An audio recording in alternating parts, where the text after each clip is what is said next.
biology teacher Sajida Sumalani, and I'm going to teach you the first chapter, and the topic is transport in living organisms. Now what is transport? Transport is basically the transfer of materials, means कि जो living organisms में जो materials एक जगह से दूसरी जगह जाते हैं, मीन्स उसका ट्रांसफ़र होना, that is known as transport. जैसे कि हमारी बॉडी में फिजियोलॉजिकल प्रोसेसेस होते हैं, डिफरेंट फिजियोलॉजिकल प्रोसेसेस, सो ये इनको कंटिन्यू करने के लिए there should be the transport of materials. Next one is transport system depend करता है on the complexity of living organism, means कि लिविंग ऑर्गेनिज्म सिंपल भी हो सकते हैं और कॉम्प्लेक्स स्ट्रक्चर भी उनका हो सकता है। So on the basis of complexity transport system depend करता है कॉम्प्लेक्सिटी पे। कॉम्प्लेक्सिटी रिलेट करता है साइज़ और मेटाबॉलिक रेट, मीन्स कि जो लिविंग ऑर्गेनिज्म का साइज़ है और इसका मेटाबॉलिक रेट, मीन्स कि जो इसमें डिफरेंट बायोलॉजिकल रिएक्शंस होते हैं उनका रिलेटिव स्पीड क्या है। So this is the complexity that a transport system depends on. Now coming towards the function of transport, it provides a link between the cells and the external environment, means कि जो cell है और इसके बाहर जो environment है, tissues और any other part of the living organism, उसके साथ क्या लिंक क्रिएट करता है, that is through transport. Now next one is nutrients. Nutrients की ट्रांसफ़र होना where they are to be use, जहाँ इनकी ज़रूरत होती है वहाँ इनको ट्रांसफ़र करना। Next one is elimination of metabolic waste. हमारी बॉडी में जितने भी मेटाबॉलिक रिएक्शंस होते हैं, biological reactions, some biological reactions, उनसे जो मटेरियल वेस्टेज मटेरियल होता है उसको एलिमिनेट करने में भी ट्रांसपोर्ट सिस्टम होता है। Next one is importance of water to life. Our water is important to our life. Water वो सॉल्वेंट है जो 3 स्टेट्स में अकर करता है, solid, liquid and gas, it is the only solvent. Next one is no water no life. जैसे कि हमें पता है water is the medium of life, without water life doesn't exist. Now water is as a component of cell. Water cell में कैसे present होता है, in to how many percentage, okay. Now as we know that's inside the cell protoplasm is present. Protoplasm वो होता है जैसे कि nucleus plus cytoplasm is combinely known as protoplasm. इसमें 85 to 90% वाटर प्रेजेंट होता है। Next one is production of certain structures. Living organisms में different structures produce होते हैं। फॉर एग्जांपल हमारे पास है सीड, तो उसमें 10% वाटर की ज़रूरत होती है या इससे भी कम। वाई? बिकॉज इसमें जो फिजियोलॉजिकल प्रोसेस होते हैं उनकी एक्टिविटी लो होती है, that's why they need less water. Next one is water as a solvent. Water कैसे सॉल्वेंट है? This is called a universal solvent. और this is called universal solvent because इसमें almost जितने भी साल्ट्स होते हैं वो इसमें डिज़ोल्व होते हैं to a much greater degree. जितनी भी क्वांटिटी में उन्हें डिज़ोल्व किया जाए they can dissolve. For example हमारे पास है सोडियम क्लोराइड, जो कॉमन साल्ट है, हमारे घर में प्रेजेंट होता है। Water as a dipolar nature. कैसे डाइपोलर नेचर है? क्योंकि जब किसी भी साल्ट को हम वाटर के साथ डिज़ोल्व करेंगे वो डिसोसिएट होगा into ions, positive and negative. जैसे कि हमारे पास सोडियम क्लोराइड है, जब हमने इसे डिज़ोल्व किया वाटर में तो sodium and chloride ions dissociate हुए, सेपरेट हुए। फिर सोडियम आयंस अरेंज करेंगे खुद को towards the negative zone of water molecules and chloride ions arrange themselves towards the positive zone of water molecules. Not only this, water photosynthesis process में भी use होता है। Next one is transport solutes. Without water transportation of solutes doesn't occur, means कि जो जितने भी solutes है, salts है, मिनरल्स है, they can't transfer from one part to another part of the body, so just with the presence of water they can transfer. Next one is support and rigidity to the plant body.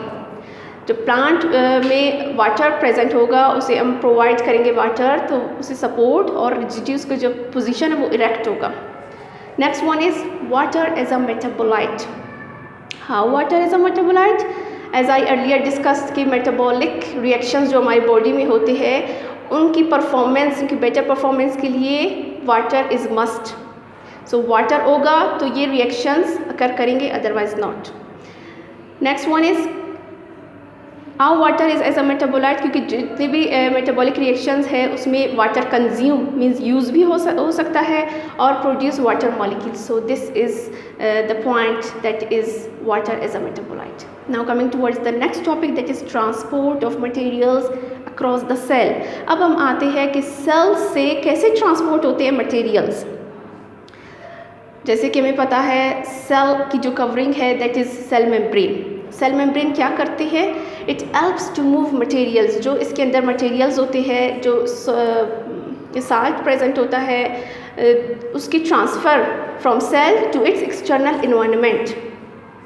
हमारे पास कुछ processes है। First one is diffusion, second one is active transport and third one is osmosis. ये वो process है जिससे transfer of materials across the cell होते हैं to the external environment. Now coming towards the first process that is diffusion.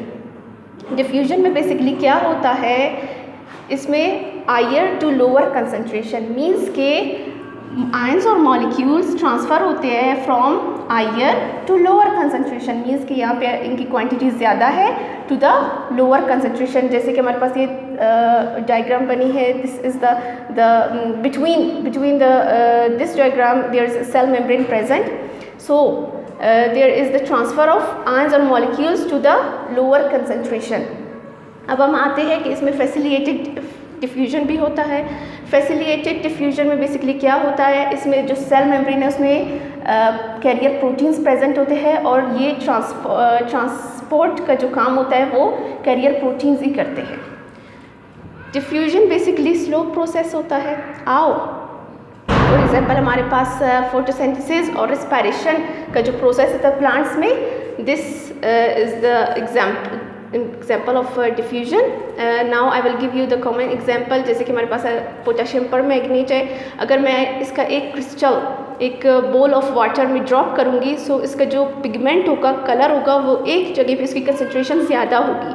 With the passage of time क्या होगा, आहिस्ता आहिस्ता पूरे बोल का कलर वही सेम होगा जो पहले एक पॉइंट पे था। नेक्स्ट एग्जाम्पल है हमारे पास एयर फ्रेशनर। अगर मैं किसी रूम में एयर फ्रेशनर लगाऊंगी, सो एक एरिया में इसकी जो स्ट्रेंथ है वो ज़्यादा होगी। Then with the passage of time क्या होगा, पूरे रूम में इसकी जो स्ट्रेंथ है वो फैल जाएगी। Next one is active transport. Active transport basically against है डिफ्यूजन का। आओ बिकॉज इसमें लोअर टू हायर कंसंट्रेशन होती है। डिफ्यूजन में बेसिकली क्या होता था, higher to lower concentration, and active transport में लोअर टू हायर कंसंट्रेशन। इसमें यह है कि जो हमारे पास low concentration of ions and molecules है वो ट्रांसफ़र हो रहे हैं टुवर्ड्स द हाई कंसंट्रेशन, और इसमें एनर्जी की रिक्वायरमेंट होती है। So this is the active transport. Coming towards the next process that is osmosis. Osmosis basically diffusion की ही तरह है। इस डिफ्यूजन में क्या हो रहा था कि इसमें कोई भी सॉल्वेंट इसमें ट्रांसफ़र होता है, एंड ऑस्मोसिस में just water from higher to lower concentration, just water transfer होता है। Next one is turgor. Turgor क्या होता है, जैसे कि हमारे पास अगर एक सेल हाइपोटोनिक सोल्यूशन में रखा जाए जिसमें वाटर की कंसंट्रेशन ज़्यादा हो as compare to the solute concentration, तो क्या होगा, वाटर इंटर होगा सेल के वैक्यूल में। सेल के वैक्यूल में जब वो इंटर होगा तो सेल का साइज़ इंक्रीज़ होगा, और जिस सेल में जितने भी स्ट्रक्चर्स होंगे वाटर उन्हें पुश करेगा टुवर्ड्स द सेल वॉल, और एक ऐसा एक ऐसा टाइम आएगा जिसमें वाटर की कंसंट्रेशन सेल वैक्यूल और इनसाइड द सेल ज़्यादा होगी, तो सेल वॉल एक प्रेशर एक्सर्ट करेगी, उसे कहते हैं turgor pressure. Turgor pressure basically क्या करता है, वो पानी को अंदर जाने से रोकता है। सो जो हमारे पास सेल बनेगा और जो कंडीशन होगी सेल की, that is turgidity. Now what is the function of turgor, और what is the function of turgidity? It basically provides और maintain shape to the plants. Means कि जो प्लांट का जो पोजीशन है उसे मजबूत रखने के लिए ये होता है। नेक्स्ट वन इज़ अगर लॉस ऑफ वाटर होगा, अगर हम प्लांट को ज़्यादा पानी नहीं देंगे और उसमें लॉस होगा वाटर का, तो उसमें टर्गर भी रिड्यूस होगा, कम होगा, और वो प्लांट फ्लैसिड होगी, मीन्स कि सॉफ्ट होगी, लंप होगी। So this is called wilting. जैसे कि हमारे पास एग्जांपल है स्टोमेटा की। स्टोमेटा में बेसिकली क्या होता है, स्टोमेटा इज़ द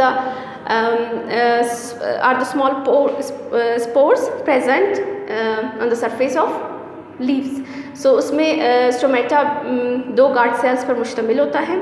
उसमें opening and closing of stomata होती है due to the turgor pressure. So this was our today's topic, that is about transport in living organisms.